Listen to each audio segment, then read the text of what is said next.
পৃথিবীতে সেরা শব্দ মা। মায়ের সাথে কখনো কারো তুলনা হয় না।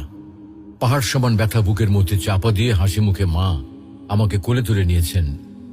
আমি যখন মায়ের গর্ভে আসি, প্রথম 4 ও 5 মাস আস্তে আস্তে বড় হতে থাকি। তখন মা কোনো খাবার খেতে পারত না। রাত দিন সবসময় কষ্ট পেত। অসহ্য যন্ত্রণা ধারণ করেও মা কোনোদিন শব্দটিও উচ্চারণ করেনি। পরের 4 মাস যখন বড় হতে থাকি, তখন মায়ের পেটে আস্তে আস্তে নড়াচড়া করতে থাকি।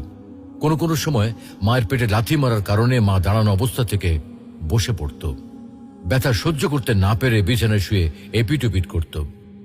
10 মাস পর যখন এই পৃথিবীতে আসার সময় হয়, তখন শুরু হয় মায়ের সীমাহীন কষ্ট আর ব্যথা। একজন মানুষের নির্ধারিত আছে সে কতটুকু ব্যথা সহ্য করতে পারবে। সন্তান প্রসবের ব্যথা নিয়ে বড় বড় চিকিৎসা বিজ্ঞানীরা বলেন, একটা মানুষ সর্বোচ্চ 45 ইউনিট ব্যথা সহ্য করতে পারে। এর উপরে হলে হয়তো সে মারা যাবে, আর তা না হলে অজ্ঞান হয়ে পড়বে। যখন মা আমাকে প্রসব করে, তখন তার ব্যথা হয় 60 ইউনিটের মতো, যা আমাদের দেহের 206টি হাড়ের মধ্যে 20টি হাড় একসাথে ভেঙে গেলে যে ব্যথা অনুভূত হয়। এতটুকু ব্যথা সহ্য করে মা আমাদেরকে এই পৃথিবীতে আলোর মুখ দেখান। মায়ের ঋণ কিভাবে শোধ করব আমি? আমার গায়ের চামড়া দিয়ে মায়ের পায়ের জুতো তৈরি করে দিলেও তার এই ঋণ এক বিন্দু পরিমাণও শোধ করতে পারবো না।